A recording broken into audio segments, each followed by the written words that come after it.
शिव पार्वती का पुत्र था राक्षस। इस तरह हुआ था जन्म।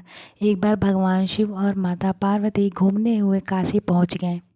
वहां पर भगवान शिव अपना मुंह पूर्व दिशा की ओर करके बैठे थे। उसी समय पार्वती ने पीछे से आकर अपने हाथों से भगवान शिव की आंखों को बंद कर दिया।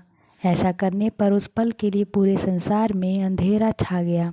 दुनिया को बचाने के लिए शिव ने अपनी तीसरी आंख खोल दी, जिससे संसार में पुनः रोशनी बहाल हो गई। लेकिन उसकी गर्मी से पार्वती को पसीना आ गया।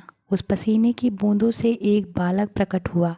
उस बालक का मुंह बहुत बड़ा था और भयंकर था। उस बालक को देखकर माता पार्वती ने भगवान शिव से उसकी उत्पत्ति के बारे में पूछा। भगवान शिव ने पसीने से उत्पन्न होने के कारण उसे अपना पुत्र बताया। अंधकार में उत्पन्न होने की वजह से उसका नाम अंधक रखा गया।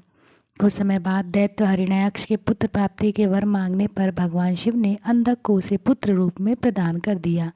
अंधक असुरों के बीच ही पला बड़ा और आगे चलकर असुरों का राजा बना। अंधक ने तपस्या करके ब्रह्मा जी से वरदान मांग लिया था कि वो तभी मरे जब वो यौन लालसा से अपनी माँ की ओर देखे। अंधक ने सोचा कि ऐसा कभी नहीं होगा, क्योंकि उसकी कोई माँ नहीं है। वरदान मिलने के बाद अंधक देवताओं को परास्त करने तीनों लोक का राजा बन गया। फिर उसे लगा कि उसके पास सब कुछ है, इसलिए उसे शादी कर लेनी चाहिए।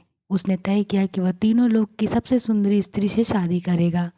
जब उसे पता चला कि तीनों लोक में पर्वतों की राजकुमारी पार्वती से सुंदर कोई नहीं है, जिसने अपने पिता का वैभव त्याग कर शिव से शादी कर ली है।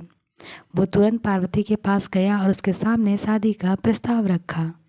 पार्वती के मना करने पे वे उससे जबरदस्ती कर ले जाने लगा तो पार्वती ने शिव का आह्वान किया।